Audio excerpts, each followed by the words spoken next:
Good morning 11th class. कैसे हैं भाई सब? देखो, लास्ट वीडियो के अंदर हमने किया था, जो इससे लास्ट वीडियो थी उसमें हमने डाइपोल मूवमेंट के बारे में किया था। डाइपोल मूवमेंट, ठीक है। डाइपोल मूवमेंट क्या होता है भाई? डाई का मतलब क्या होता है? दो, एंड पोल का मतलब होता है चार्जेस, ठीक है। तो एक पॉजिटिव चार्जेस, एक नेगेटिव चार्ज, ठीक है। तो ये एक पोल, ये दो पोल, ठीक है। इस तरीके से क्या होते हैं? ये दो पोल होते हैं, ये पॉजिटिव पोल, ये नेगेटिव पोल, ठीक है। तो डाइपोल, इन दोनों को कंबाइन करके क्या बोलते हैं? Dipole, okay. अब ये इन दोनों के बीच में कुछ डिस्टेंस है d, ठीक है। पॉजिटिव और नेगेटिव के बीच में कोई डिस्टेंस है d डिस्टेंस है ये, ओके। अब हम क्या करते हैं? ये हो गया डाइपोल। डाइपोल का मीनिंग क्या होता है? एक पॉजिटिव चार्ज, एक नेगेटिव चार्ज, इन दोनों के बीच का जो डिस्टेंस, मतलब इन दोनों को कंबाइन करके डाइपोल बोलते हैं। और ये इन दोनों के बीच में चार्ज ऑफ सेपरेशन है, मीन्स ये इतना चार्ज सेपरेट है, ओके। फिर उसके बाद क्या होता है? मतलब मूवमेंट, ये जो डाइपोल है ये किस तरफ मूव करता है, ठीक है। डाइपोल जो है हमारा, ये किस डायरेक्शन में मूव करता है, that is called dipole movement, ठीक है। ये क्या कर चुके हैं हम? इसको हम किससे रिप्रेजेंट करते हैं? न्यू से रिप्रेजेंट करते हैं। और ये फॉर्मूला क्या होता है? Q इंटू में D। डेफिनेशन भी यही आती है इसकी कि डाइपोल मूवमेंट क्या होता है? It is defined as product of, multiply है ना, it is defined as product of charge of cation और एनायन, कैटायन और एनायन के ऊपर जो चार्ज है, इनटू में डिस्टेंस बिटवीन दैम, मतलब इन दोनों के बीच में जो डिस्टेंस है वो वाला, ओके, ठीक है भाई। तो ये कूलम हो जाता है, ये सेंटीमीटर होता है, ओके। तो ये हो जाता है, हम रिप्रेजेंट कैसे करते हैं इसको? इस तरीके से रिप्रेजेंट करते हैं। डाइपोल मूवमेंट को कैसे रिप्रेजेंट किया जाता है? ऐसे रिप्रेजेंट किया जाता है। ये होता है हमारा लेस इलेक्ट्रोनेगेटिव, जो इसका टेल है वो लेस इलेक्ट्रोनेगेटिव की तरफ होता है, जिसका हेड है वो मोर इलेक्ट्रोनेगेटिव की तरफ होता है, okay. Tail less electronegative, head more electronegative atom की तरफ होता है, ओके। तो ये तो था भाई डाइपोल मूवमेंट का डेफिनेशन। फिर हम इसकी अब कर रहे हैं एप्लीकेशन ऑफ डाइपोल मूवमेंट, ठीक है।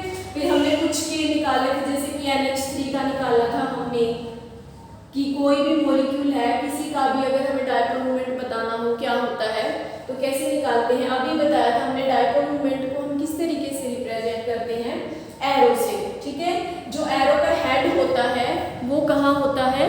मोर इलेक्ट्रोनेगेटिव की तरफ, और जो टेल होता है वो लेस।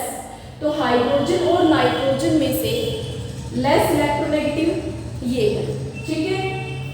हाइड्रोजन, तो इसका जो हेड होगा ऐसे होगा, इस वाले का भी ये होगा, और इसका भी ये होगा, और इसका भी क्या होगा? ये होगा, ठीक है। नाइट्रोजन की तरफ होगा, ओके, लेस से मोर इलेक्ट्रोनेगेटिव की तरफ होगा, ठीक है भाई। NH3 है, सॉरी NH3 है भाई, NH4 तो बनता ही नहीं, ये लोन पेयर आएगा यहाँ पर, ठीक है, इस तरीके से। और ये लोन पेयर का हमेशा लोन पेयर की तरफ होता है, ओके। हमेशा ये जो लोन पेयर जब भी दिखे तो लोन पेयर की तरफ होगा, क्योंकि लोन पेयर में क्या है भाई? टोटली इलेक्ट्रॉन है, कुछ भी नहीं, यहाँ पर एटम नहीं है, एटम नहीं है, इलेक्ट्रॉन ही है। सो इस वजह से इसका तो क्या होगा? इलेक्ट्रॉन की तरफ ही होगा। अब देखो, सारे के सारे क्या हो रहे हैं? जो नीचे वाले तीन हैं, जो नीचे वाले तीन डाइपोल मूवमेंट है, वो क्या हो रहे हैं? ऊपर जा रहे हैं ना। तो इनका जो रिजल्टेंट होगा वो भी क्या जाएगा? ऊपर की तरफ जाएगा, ठीक है। अब रिजल्टेंट ऊपर की तरफ जाएगा तो हमें पता है, अगर दो, ये वेक्टर क्वांटिटी है क्योंकि इसकी डायरेक्शन भी है, ठीक है। वेक्टर क्वांटिटी है ना, इसकी डायरेक्शन भी है। सो इसी वजह से वेक्टर को, जब दो वेक्टर हो हमारे और दोनों वेक्टर सेम डायरेक्शन में हो तो क्या होती है? एडिशन होती है, ठीक है। और अगर एक वेक्टर इस डायरेक्शन में और एक वेक्टर इस डायरेक्शन में तो क्या होती है? सब्ट्रैक्शन होती है, ओके। अब देखो, ये वाला वेक्टर भी इसमें है, ये भी इसमें है, ये तो इन तीनों का रिजल्टेंट भी क्या आएगा? इसी डायरेक्शन में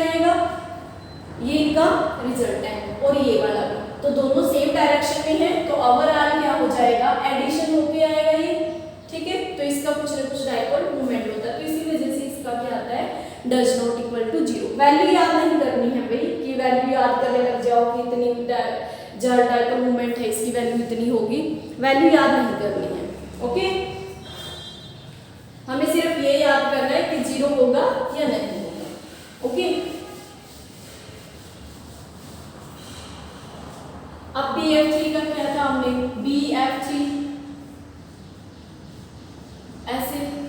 अब फ्लोरीन, जब भी फ्लोरीन दिख जाए हमेशा एरो फ्लोरीन की तरफ ही होगा, क्योंकि सबसे ज्यादा इलेक्ट्रोनेगेटिव होता है, इससे तो कोई ज्यादा होता ही नहीं है। तो सारे के सारे एरो क्या होंगे, फ्लोरीन की तरफ होंगे। अब देखो ये इस डायरेक्शन में, इस डायरेक्शन में नीचे की तरफ जा रहे हैं ना, तो इनका रिजल्टेंट बीच में आएगा ऐसे, ठीक है। एक, अब ये एक ऊपर आ रहा है और ये एक नीचे जा रहा है, तो क्या होगा, सब्सट्रैक्शन होगा, ओके।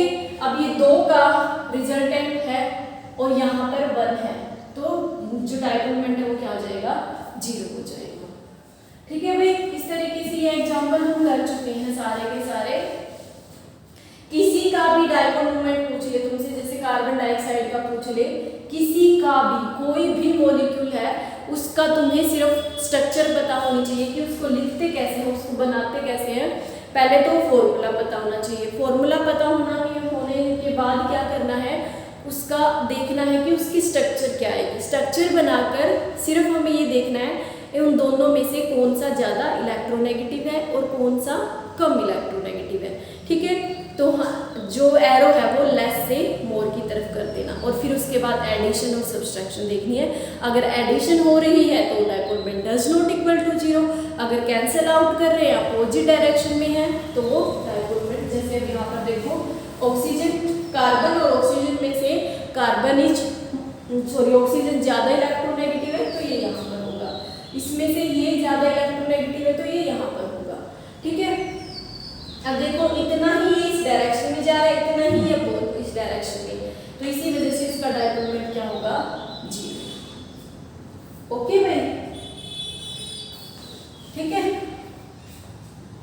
नेक्स्ट है application of dipole moment. Application of dipole moment, देखो एप्लीकेशन ऑफ डाइपोल मोमेंट के लिए क्या करना है। सबसे पहले इसके अंदर आता है to calculate polarity of bond, ठीक है। To calculate polarity of bond मतलब इसकी हेल्प से हम ये बता सकते हैं कि जो हमारा बॉन्ड है वो बॉन्ड कह लो या फिर क्या कह लो, मॉलिक्यूल, ओके। अगर बॉन्ड पोलर होगा तो वो मॉलिक्यूल भी पोलर होगा, अगर बॉन्ड पोलर होगा तो वो मॉलिक्यूल भी पोलर होगा, ओके। तो कैसे बताएंगे हम इसकी हेल्प से, इफ डाइपोल मोमेंट 0, अगर डाइपोल मोमेंट 0 है then molecule is non polar, okay. If dipole moment does not equal to 0 then molecule is polar, okay. Molecule क्या होगा, पोलर होगा, ठीक है भाई। अगर डाइपोल मोमेंट 0 है तो मॉलिक्यूल नॉन पोलर होगा, अगर dipole moment does not equal to 0 है तो मॉलिक्यूल कैसा होगा, पोलर होगा, ओके, ठीक है। बस हमें ये देखना है, अभी हमने निकालना सीखा था कि किस तरीके से हम डाइपोल मोमेंट निकालते हैं। अगर डाइपोल मोमेंट 0 आता है तो वो नॉन पोलर, नहीं आता है तो वो पोलर, ठीक है। सेकंड इज टू कैलकुलेट या फिर to difference between cis and trans,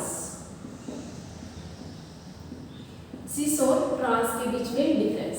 cis और ट्रांस बताएंगे वे, देखो क्या होता है सिस और ट्रांस। कोई भी मॉलिक्यूल है, ये जो सिस और ट्रांस है ये एल्कीन के अंदर एग्जिस्ट करते हैं। एल्कीन का पता है तुम्हें, डबल बॉन्ड वाली में, ठीक है। जैसे C double bond C H F F और ये H। एग्जाम्पल हम ले लेते हैं C2H H2F2। ठीक है, ये हमने कोई मॉलिक्यूल ले लिया है C2H2F2, इस वाले मॉलिक्यूल का। सिस क्या होता है यहाँ पर लिख देती हूँ मैं, सिस बताती हूँ। सिस क्या होता है, तुम्हें सिस और ट्रांस के बारे में अभी नहीं सुना है तो सिस देखो। सिस क्या होता है, same atom are same side. ठीक है, जब सेम एटम सेम साइड हो तो वो सिस होगा, उसको सिस बोलेंगे। अगर same atom are opposite side,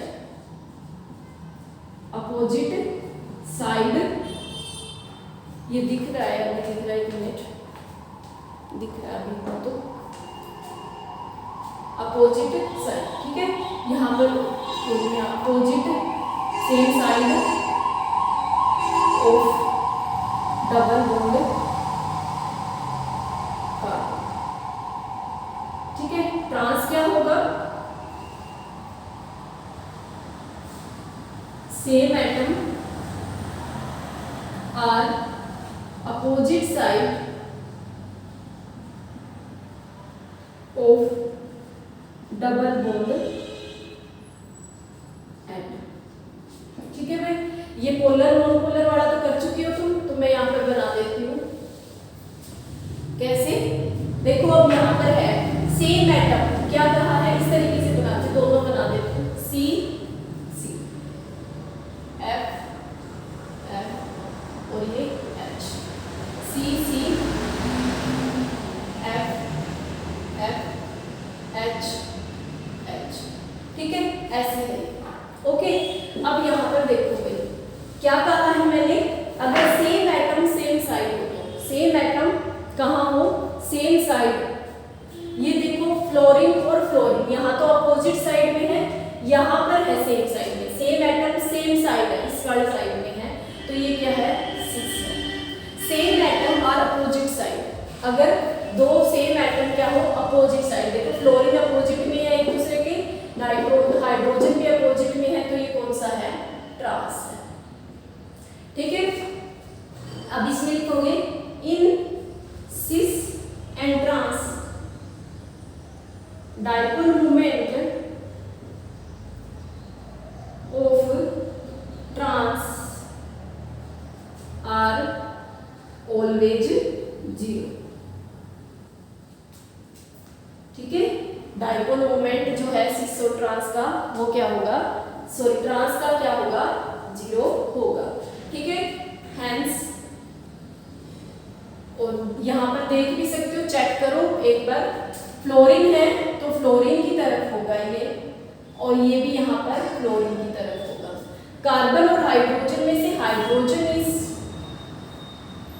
ठीक है, सॉरी कार्बन और हाइड्रोजन में से कार्बन इज मोर इलेक्ट्रोनेगेटिव, तो इनका जो रिजल्टेंट है वो इस डायरेक्शन में आएगा। ठीक है, तो इसका dipole moment does not equal to zero, but यहाँ पर देखो ऐसे कैंसल आउट। ठीक है, hence dipole moment of cis is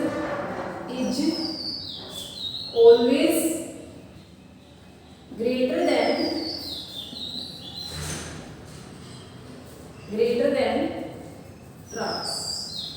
ठीक है, dipole moment of cis are always greater than trans, dipole moment cis का क्या होगा, हमेशा ज्यादा होगा ट्रांस से। ओके, ठीक है भाई, नेक्स्ट है, उसके बाद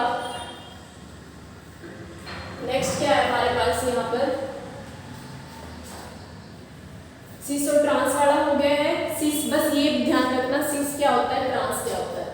सिस होता है जिसमें सेम एटम सेम साइड हो, ट्रांस होता है जिसमें same atom opposite side. Next है, नेक्स्ट एप्लीकेशन, थर्ड एप्लीकेशन है भाई,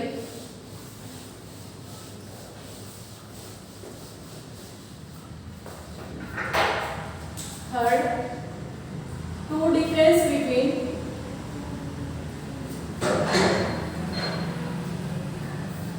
ऑर्थो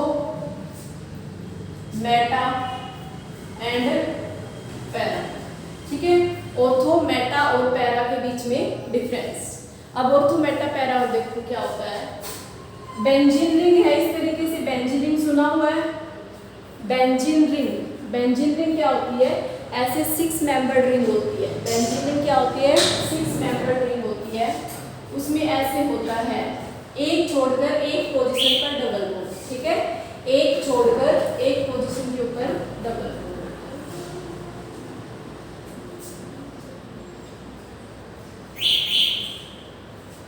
ठीक है, इस तरीके से होती है बेंजीन क्या होती है, 6 मेंबर्ड रिंग ऐसे बनानी है और उसमें यहाँ पर डबल बॉन्ड आ गया, फिर यहाँ छोड़ दिया, यहाँ आ गया, यहाँ छोड़ दिया, यहाँ आ गया, ठीक है। तो ये अल्टरनेट पोजीशन के ऊपर डबल बॉन्ड। यहाँ पर हमने कोई एटम ले लिया, X लगा हुआ है, ठीक है, यहाँ पर कुछ लगा हुआ है X, ठीक है, ये X। अगर दूसरा एटम यहाँ पर हो, दूसरा एटम यहाँ पर हो, मान लेते हैं ये फ्लोरीन है हमारा और ये भी फ्लोरीन है, ठीक है, फ्लोरीन,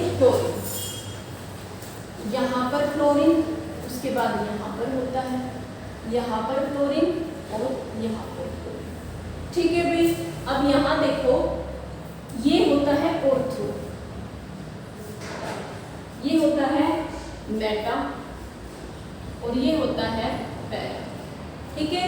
जब ये कोई एटम यहाँ पर प्रेजेंट है, उसकी ये वाली पोजीशन और ये वाली पोजीशन, ठीक है, उसकी इस पोजीशन पे या इस पोजीशन पे, कोई से भी पोजीशन पे हो, इस फ्लोरीन को यहाँ लगा लोगे तो भी ऑर्थो होगा, यहाँ होगा। मैं बना देती हूँ इस तरीके से। कोई एटम X है, अगर यहाँ पर और यहाँ पर करते हो तो ये ऑर्थो होता है, ठीक है, यहाँ पर और यहाँ पर लगा हुआ हो तो वो ऑर्थो, यहाँ पर और यहाँ पर हो तो वो मेटा और यहाँ पर क्या होता है वो पैरा, ठीक है भाई। इसको क्या बोलते हैं, ऑर्थो मेटा पैरा। कोई एटम है X, उसकी ये वाली पोजीशन पर कोई एटम लगा हुआ तो ऑर्थो, ये है तो मेटा, ये है तो पैरा, ओके। नेक्स्ट इज, देखो भाई अब फ्लोरीन है तो फ्लोरीन की तरफ होगा ऐसे, तो अब देखो ये जो है वेक्टर क्वांटिटी है, दोनों इसी डायरेक्शन में जा रहे हैं तो ऐड हो जाएगा, ठीक है। अब यहाँ पर देखो इस तरीके से है और ये इस डायरेक्शन में है तो क्या होगा, थोड़ा सा कम हो जाएगा, बट यहाँ पर क्या है, बिल्कुल अपोजिट डायरेक्शन में है, ठीक है। तो इसका तो डाइपोल मोमेंट क्या होगा, 0 होगा। तो सबसे ज्यादा इसका होगा ऑर्थो का, फिर मेटा का, फिर पैरा का। इस तरीके से हम क्या कर सकते हैं, डाइपोल मोमेंट की हेल्प से ऑर्थो, मेटा और पैरा को डिफरेंशिएट कर सकते हैं। ऑर्थो क्या होता है, बेंजीन रिंग है, बेंजीन रिंग के ऊपर कोई भी एटम लगा हुआ हो, उसकी एडजेसेंट साइड पर, चाहे वो या ये वाली हो या ये हो, उसको हम क्या कहते हैं, ऑर्थो कहते हैं। उससे ये वाली पोजीशन दोनों हो, कोई सी भी मेटा एंड ये, इसको हम क्या कहते हैं, पैरा कहते हैं, ओके भाई। अब इस तरीके से सिर्फ हमें जो डाइपोल मोमेंट है, इंपॉर्टेंट टॉपिक है ये डाइपोल मोमेंट, इसके लिए हमेशा हमें सिर्फ एक ही बात ध्यान रखनी है भाई, हमें इलेक्ट्रोनेगेटिविटी के बारे में पता होना चाहिए। अगर हमें इलेक्ट्रोनेगेटिविटी अच्छे से आती है तो हम डाइपोल मोमेंट कर सकते हैं, डाइपोल मोमेंट में हमें कोई प्रॉब्लम नहीं होगी। बस हमें इस एरो को देखना है, ये जो एरो है ये लेस से मोर की तरफ लगाना है, ठीक है, लेस इलेक्ट्रोनेगेटिव से मोर इलेक्ट्रोनेगेटिव की तरफ, बस। फिर उसके बाद अगर सेम डायरेक्शन में जा रहे हैं तो ऐड कर दोगे, अगर अपोजिट डायरेक्शन में जा रहे हैं तो सब्सट्रैक्ट कर दोगे, ठीक है। तो इस तरीके से हम क्या करते हैं भाई, डाइपोल मोमेंट निकाल सकते हैं। उसके बाद डाइपोल मोमेंट का परसेंटेज, फोर्थ लास्ट है, to calculate percentage of ionic character. इस आयनिक कैरेक्टर का मतलब क्या है कि जो हमारा बॉन्ड है वो कितने परसेंट आयनिक है, ठीक है। इसकी हेल्प से हम क्या निकाल सकते हैं कि जो हमारा बॉन्ड है वो कितने परसेंट आयनिक है। परसेंटेज ऑफ आयनिक कैरेक्टर निकालने का फॉर्मूला होता है ऑब्जर्व्ड डाइपोल मोमेंट, दिख रहा है क्या, observed dipole moment calculated dipole moment और इनटू में 100 परसेंटेज निकाल रहे हैं तो 100 से मल्टीप्लाई कर देंगे। Okay, observe dipole moment divide by calculated, तुम्हें है ना मैं वैल्यू दी होगी, ठीक है। अब देखो भाई डाइपोल मोमेंट इस तरीके से निकालना है, क्या हो इनटू में डी। अगर तुम्हें चार्ज दे दे और डिस्टेंस दे दे तो डाइपोल मोमेंट निकाल सकते हो ना, तुम निकाल लिया। और एक डाइपोल मोमेंट की वैल्यू तुम्हें दी होगी कि ये है इसकी डाइपोल मोमेंट, थ्योरेटिकल वैल्यू इसकी ये है, जिसका चार्ज ये है, डिस्टेंस ये है। तो एक डाइपोल मोमेंट दे रखा है, एक कैलकुलेट कर रखा है, बस वैल्यू पुट करके निकाल देना परसेंटेज ऑफ आयनिक कैरेक्टर, ठीक है भाई। तो इसी ये क्या थी, सारी क्या थी, एप्लीकेशन ऑफ डाइपोल मोमेंट। बहुत ही इजी टॉपिक है, इसमें ज़्यादा कंफ्यूज होने की ज़रूरत नहीं है, सिर्फ छोटी छोटी अगर बिल्कुल समझ रट्टा लगाने की ज़रूरत भी नहीं है, बहुत इजी टॉपिक है भाई। एप्लीकेशन 4 एप्लीकेशन की है हमने। पहले पोलैरिटी, अगर 0 है डाइपोल मोमेंट तो वो नॉन पोलर, अगर डज नॉट इक्वल टू 0 है तो वो पोलर। सेकंड सिस और ट्रांस, अगर डाइपोल मोमेंट 0 आ जाता है तो ट्रांस, अगर नहीं आता तो सिस। थर्ड ऑर्थो, मेटा और पैरा के बीच में, अगर ये इस तरीके से आता है, ये ऑर्थो का सबसे ज़्यादा, मेटा का, फिर पैरा का, ऐसे। और परसेंटेज ऑफ आयनिक कैरेक्टर, ठीक है भाई। अगर इसमें किसी भी बच्चे को कोई डाउट है तो प्लीज़ कमेंट बॉक्स में बताओ, जो भी डाउट है तुम्हारा वो क्लियर किया जाएगा। Okay, have a nice day.